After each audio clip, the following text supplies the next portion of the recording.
This is terrible lighting and terrible angle, but it's not really any different to usual, so still sick. Been a week now. I probably have affluenza or swine flu or just a cold, but you know, still killing me slowly either way.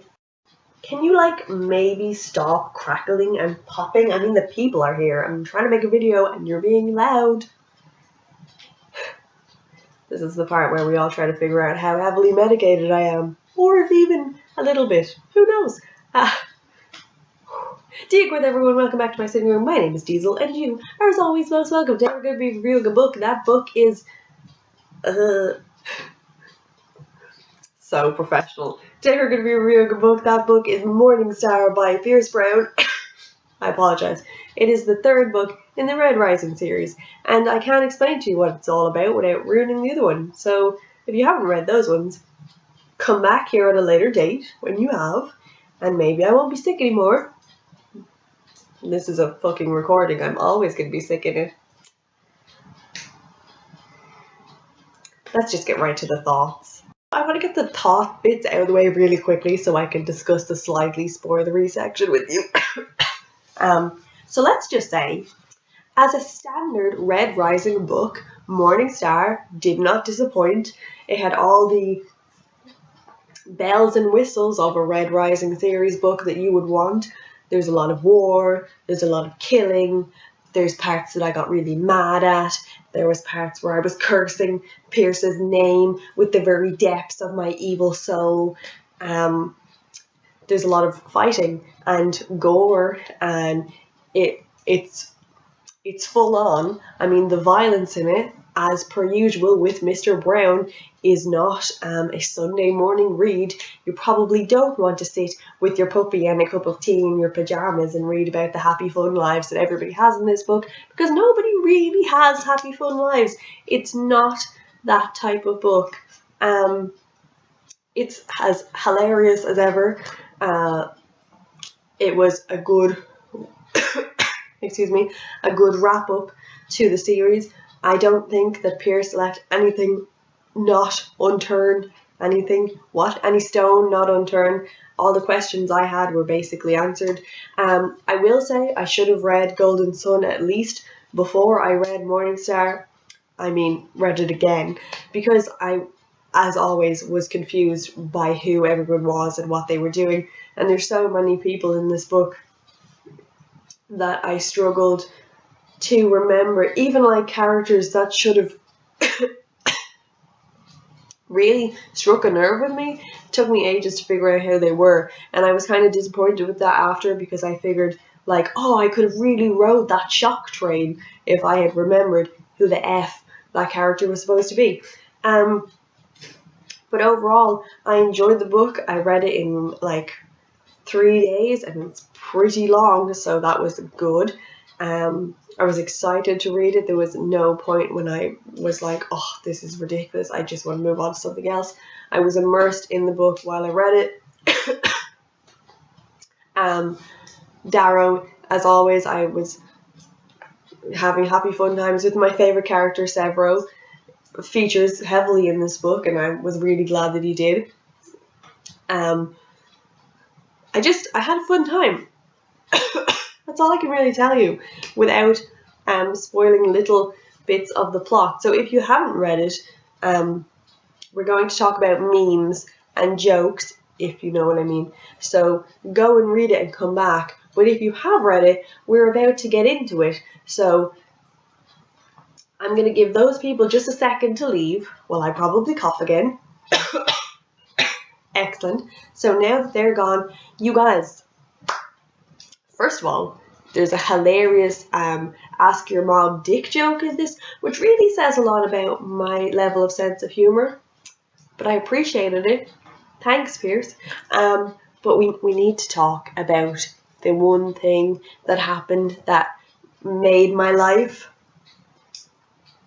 Will we talk about the thing that pissed me off first? Okay, you definitely have to leave if you haven't read this book, because this is a spoiler. When he made me believe that my favourite Red Rising character, Severo, of all time died.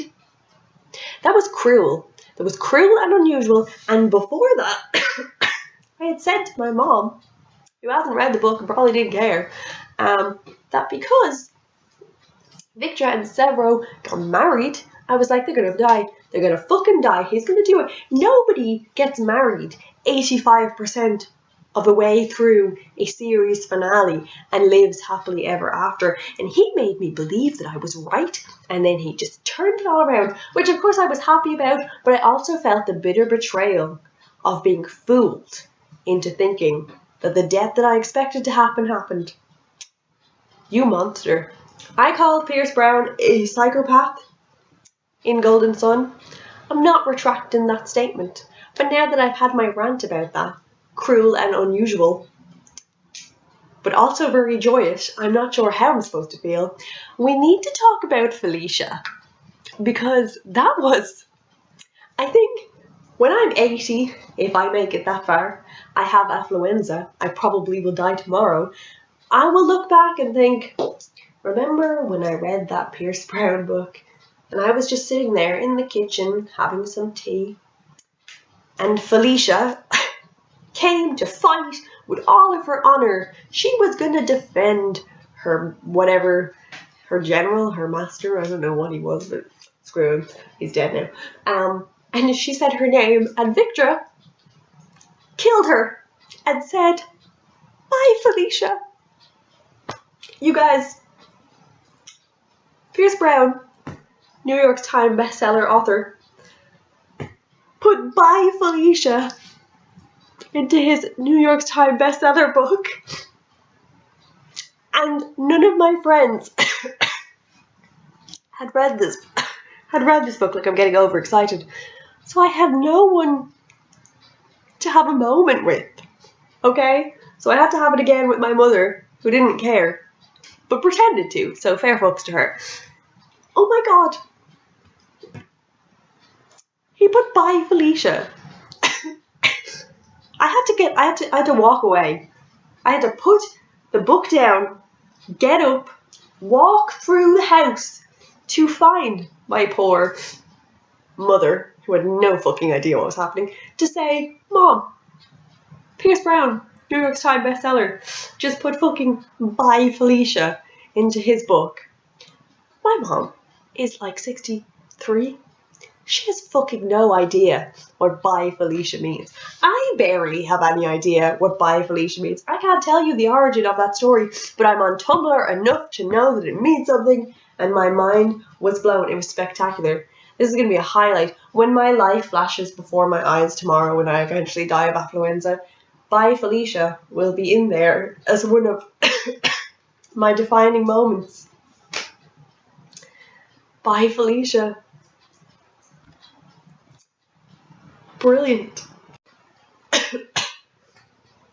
I'm never going to recover from that. Ever. Anyway, now that I have kind of confused you, this is not really a review, you guys. It was more just me having a moment about things that I couldn't have a moment about. Also, while it's in my head, and even though that part of the video has long passed, putting Darrow in a small coffin-like table for 9 months, was really fucked up. And it just shows that when I say Pierce Brown is a psychopath, I'm correct. Well done me. Anyway, I really need to go to bed. But I can't, because your man's burning out there in the back. There's not somebody burning in there. That was an Irish thing for, I've given a gender to this spot. It's fine.